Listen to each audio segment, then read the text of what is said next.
So these kids lose their minds and go through the most craziest things and do stupid stuff like kill themselves. Like kill yourselves because my character's gone. So Yeah. literally you my believe goodness. that character was you now. You built the image of yourself and now that character is completely gone.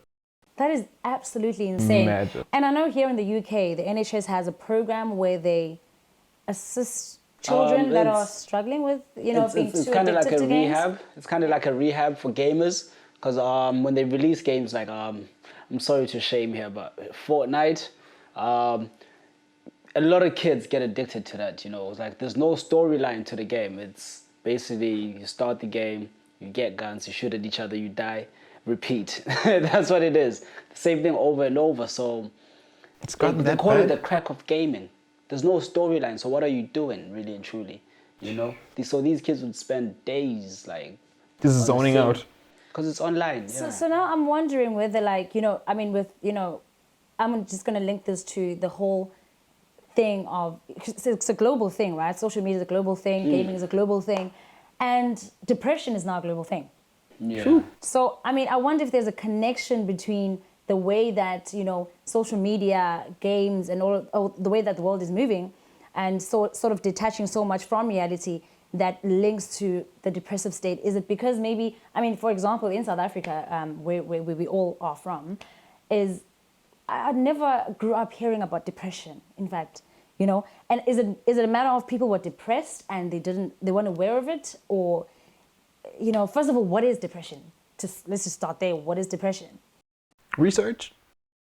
Research. Okay. The real definition. We know that it's just, a constant state of feeling low and sad over a long period of time, as opposed to just being sad in that moment and then just being okay afterwards. So, it's just... That's depression, That's basically. depression. Yeah, that's what depression is.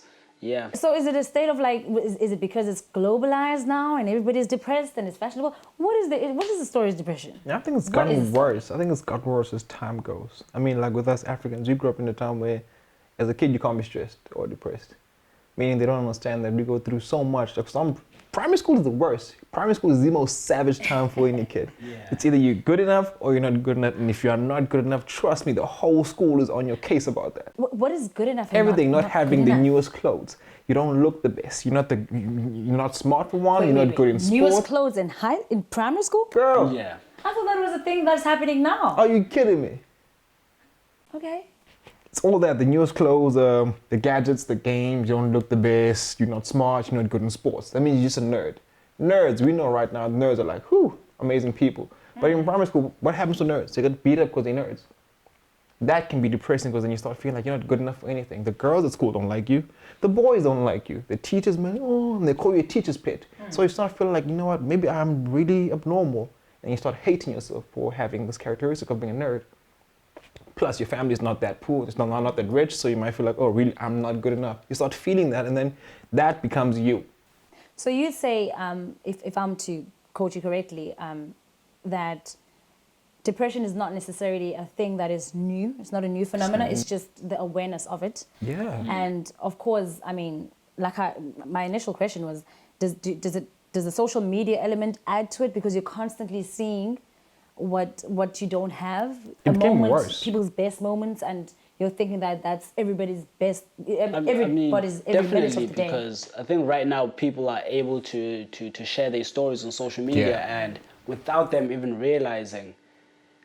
Let's say I tell my story, and then Uche goes and says, "Oh wow, bro, that sounds like depression right there that you were going through." Like, I didn't know it, but it took someone else maybe who's been through it in order for me to recognize it. To point that out. Yeah, and sometimes that's the power of social media. Social media will also help, but also I believe has worsened things. Because there'll be people who post their cars. I got a car, and you'll be like, I was in school with this guy, and I still live with my parents. This person gets married, they have all these things. You start looking, wait, I'm just being left behind. They keep posting these things, and you're on social media, but what the hell are you posting? Yeah. You're just sharing other people's stories and liking things and making jokes. So that adds to that. It adds to to the it. feeling. You're just like, you know what? Eventually you get to an age where you're like, I don't have nothing. Oh my goodness. I'm probably nothing, to the point that you start, you know what, let me just hang myself because my girlfriend left me because what is she seeing on social media? Her friend got married. This friend's man just bought a car and bought a house for them, and Yeah. what are you doing for her? She needs to come visit you at her house. at your house. You go visit her, you need to do all these things outside, but their friends are building futures. You're just sitting in your mom's house looking for a job, doing, not that these things should be a thing that drive you to that, but because people are witnessing all these things and everybody around us witnesses the levels of growth. And if you are not working at the same pace, then you start feeling some type of way. Yeah, and I mean, it's all about really recognizing that everybody's developing in their own different ways. And I mean, J. Cole says it very well in his song, Love Yours. Yeah. Love your life. There's no such thing that is better than your life, wherever you may be, because you might be comparing someone's level 10 with your level 3. And not to say that their level 10 means better. It just means they've progressed to that level. It's not a matter of age or time. It's just a matter of process. Comfort. I believe it's comfort. Be comfortable. If you're comfortable in your own skin, then nothing that happens in the world will be strong enough to make you push you to the point of killing yourself. Be comfortable with what you have and be happy with it. Yeah, and I mean, it's also just to sort of like, if we can just, as a people, just move away from the next best thing, you know? Can we? We can't, so, because, I mean, like, life keeps improving. You get the new thing every day.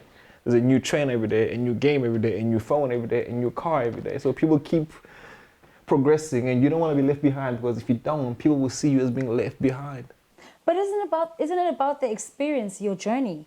You know, I always subscribe by stay in your own lane. Yeah. I'm literally a stay in your own lane person. So it's not about the essential experience that you're going through as you're growing up. Is it about what's next? Life is about that, but then right now, who's more focused on what life is? Then I need to keep up with the game. I need to have the coolest swag, the freshest girl. I need to be at that event. I need to have this selfie with the celebrity. I need to have this instead of, man, my journey is beautiful. I started from this, and I'm growing into this, and now I'm focused on being something else. It's more like, no, I need to have this, so that when people see me, they don't look at me like, you still on that? Well, to be honest with you, I mean, I don't blame us as a people right now, because I mean, the way that you post something instantly and everything just kind of sweeps away. Everything is old news every day. And, you know, it's just really going back to understanding that reality is that there is no instant gratification. There is no instant gratification. And you know, it's a lie. You know, you have to sort of like manage the time you are on social media, I think, for one. And secondly, realize and understand that, you know, the pride in, I mean, or be able to be happy for the next person. And take pride in your own journey, because, I mean, I can look at a celebrity that I admire and like their new car, but I'm not going to be sad that it's their car. I'm going to be, you know, use that to motivate me to work towards it, because it shows me that if that person can do it, so can I, you know? So if we can just switch our minds a little bit and make the thing work for us, because, I mean, it is fun, you know, being on social media. You know, especially if you're in the South African community. What's it take, Mr. Off-Cam? No, I'm just here. Social freaking media. So yeah, that's social media. And then, you know, obviously living in the UK and being South African, we've got should I call it a phenomenon called Ubuntu? Oh yeah, the phenomenon. Ubuntu. Yeah, Ubuntu. I mean, what is Ubuntu? First of all, what is Ubuntu? Humanity, I believe. Humanity. Showing compassion. Yeah. For every single human. Meaning if you walk by and you see somebody fall, you're not gonna be like, oh goodness, he fell. You offer a hand. Hey, let's go. See somebody starving and you're eating. Give you a half. Hey, you good? I'm good. Help. Whichever way you can, just help. Okay, so I mean, in the UK versus South Africa, would you say that, I mean, even in South Africa, Ubuntu needs a revival? Of course. It needs a revival like never before. But it's still something that is there. It does happen. It's just rarely, which is why, not rarely, but it could be so much better. And then, I mean, living in the UK, being South African, and knowing and understanding the phenomenon of Ubuntu, would you say that people here have Ubuntu? Yeah, this side is the complete opposite. Opposite. And I had to learn that quick, thank God to my beautiful wife. I've come to realize that there's this thing called civilization. Okay. To have complete and perfect civilization, take away Ubuntu. And most people want that civilization. Mind your own business.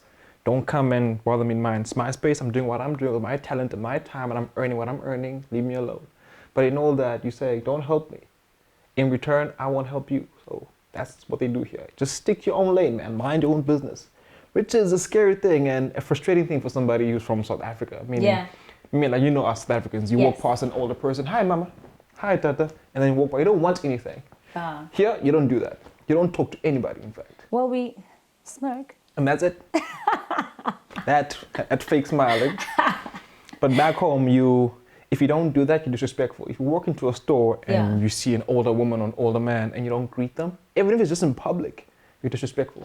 You're a kid who was raised by freaking savages. Yeah. But then if you come do that here, everybody looks at you like, hey, what do you want? I'm just greeting, fam. It's what I know. It's the way I was raised. Yeah. Greet everybody you meet in public. It's complete opposite, yeah. And that's why the civilization in this country works, because everybody sticks to their own lane. Don't touch, don't greet, don't disturb, don't do anything. Do what you're doing, let them do what they're doing. I mean, we were having a conversation earlier about, let's say, helping someone who's fainted or whatever the case may be. Mm-hmm. And actually that sometimes you're even scared to help because the police are going to ask you, like, why didn't you call the police? Why didn't you call the ambulance? Why? There's so many whys of Ubuntu, you know, rather than just... They question that, which is the Question crazy that. thing. They question, why are you being nice? Which is like a scary idea for me. Like, Yeah. why am I being human? Like, why do I care enough about a person, my fellow human? That's what my wife told me, like, they're going to question you for everything. If you feel like this man is doing this, he's struggling, and you try to help him and he screams, the first thing they ask you is, why did you do that? I saw him struggling, I was trying to help. Did he ask you to help? Like, really? Do people who need help normally also help? Normally ask for help. No, they don't. People who need help, they just stick to their corner and, hey man, I'll handle it. But if you offer help, they'll be like, oh, okay, cool. But here's like, you offer help, person will scream because one, they're scared. Yeah. Because this doesn't happen in this country, I've come to learn. So I'll be scared when you try and help, like, hey, what are you doing? I'll call the security guard. Security guard's gonna ask you, hey, what are you doing? She needed help, she was falling, and I tried to hold her, and she screamed, like, why did you try that? She was falling, and Yeah. it's none of your business, but she was falling. Why are you trying to be nice? Why am I trying to be nice? What do you mean? That is really just honestly a foreign concept. And I won't lie, when I initially moved here, it was a thing where I felt, you know, a little shelled up. Like, Yeah, I'm in this out of place. We're all together in the same train. For example, a situation, if I've been in a train in South Africa, public train, Shosholoza, right? People are talking, it's loud. Yeah. People are, I don't even know if they know each other, but everybody's having a conversation with someone. And even the conversations are escalated. But yeah, it's like you're in your own cubicle, everybody's quiet, reading a book, reading a newspaper, well, now on their phones, and it's just like, I'm just trying to Yeah, man. interact and be umtu. You walk, You know? you walk into a quantum, Mzansi, you say molo in a taxi. Greet You know? everyone. That's Everyone. And everyone. that's something that I You've really never miss. met I them really before. miss. Never Yeah. seen in my life, but I will step into this taxi which takes 16 people, there's 15 others, and it's my duty as an African kid to walk in there and say, Molweni. You don't do that here. Walk into a train, you sit in your own chair, a person might come sit next to you, they quickly put on their headphones, and that's it. Yeah, and I think that's one thing that, you know, as Africans, we need to sort of speak and stand for the greater things that we stand for, you know, because, I mean, speak of our past unashamedly, you know. Yeah. I mean, referring to the movie Harriet, right? Oh. The movie is, it's a lot. But, I mean, what could you say you can learn from that movie? Well, it's not really a movie. Okay. Because it happened. It's It real, happened in yeah. real life. Yeah. Harriet Tubman, I believe. Harriet Tubman. Yeah. Yeah. Jay, I feel like you're well versed in this field. Not Tell us very about much, it. actually. I know briefly about the history of Harriet Tubman, a slave who escaped from, I mean, like, there's never a good slave owner, but escaped, got to a point where she met other people who looked like her, who were, hey, I'm in a better position. Yeah. I own mine, I got myself, and she got there and she was like, I could do this as well. But man, I've got like 170 others that I left there, plus the man I love is there. I could either do this and try and build up again, or do that. And she chose to live the comfort. Leave it, let's go try and get them out. Yeah. She did it. And she tried for many others, like to fight for hey man, we can Yeah. do this outside. And she did it, amazingly. Yeah. I So mean, women. that's something that we should honestly admire and speak of our past unashamedly, you know, because it shows so much strength. Yeah. And I mean, for example, in the movie, they're using the Bible, the same book. They're using the Bible to manipulate these people, contextualizing God to be this alien that wants to suppress a black person. But at the same time, on the other hand, it's the lady that ends up freeing everybody